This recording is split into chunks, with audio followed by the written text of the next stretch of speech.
Hey, this is Dan Lier with your Psychology Update. Today we're going to talk about behaviorism. And I'm going to talk about the big three of behaviorism. I'm a big basketball fan.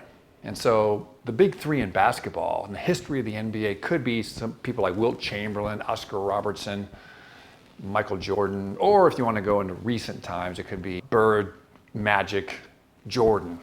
Throw LeBron in there for a big four. But let's talk about the big three in behaviorism, in psychology. Three guys that shape the history of how we think and what we do in regards to environment and shaping behavior. Number one was Ivan Pavlov. He was a Russian physiologist, and he's best known for classical conditioning, behavior modification. He also won the Nobel Prize in 1904. So all of you are most likely familiar with Pavlov, with Pavlov's dogs. He'd put out food and ring a bell, and the dog would salivate. He'd bring out food, ring a bell, the dog would salivate, and pretty soon, all you have to do is ring the bell, boom, and the dogs would salivate. So that was the first step in really thinking you can control things by the environment. The next guy, the number two of the big three in behaviorism, was a guy named John B. Watson. He started the School of Behaviorism in psychology. So he's really the guy.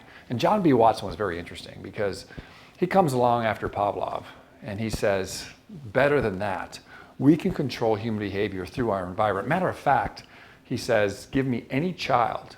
I can turn your child into a beggar, a thief, a doctor, a lawyer, just based on the environment. So he was very brash and very bold. And now some interesting facts about Watson. John Watson was, at the time, he was at Johns Hopkins University. And he had an assistant named Rosalie Rayner. And Johns Hopkins University had basically a baby clinic, and so he had access to all these babies. So he did this experiment, Little Albert experiment, in 1921, which would never happen in today's world. And so the game summary on Little Albert, so he took a 9-month-old baby.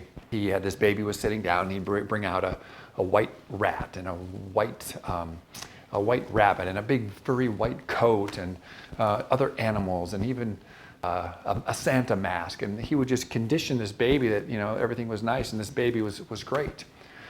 And so the next brings out the rabbit, and the baby goes to pet the rabbit, and behind the baby is a big steel beam, and he takes an object, hypothetically a baseball bat, and he hits the steel beam and makes a shrieking big sound. And of course the baby is scared, and he hits it again, and the baby starts to cry. So he keeps putting out the objects, the white rabbit, the white rat, the white coat, the Santa face, and keeps hitting this beam, and the baby's just crying. So pretty soon he puts out any type of object, the white coat, the white rabbit, and the baby just rolls over forward and starts crying. Now you can imagine that would never happen in today's world. So the interesting part about John B. Watson was he was a prolific psychologist and doing just incredible studies on human behavior. But he had an affair with Rosalie Rayner, his assistant. And the short story is his wife's father was a prominent political figure. They posted, they actually printed John B. Watson's love letters to Rosalie Rayner in the paper. So his career was ruined. He was actually ousted out of psychology. But as things go, one door closes and one door opens. John B. Watson actually went to work on Madison Avenue for an advertising firm, and he was the first psychologist to ever get into advertising, and he changed the world that we have today.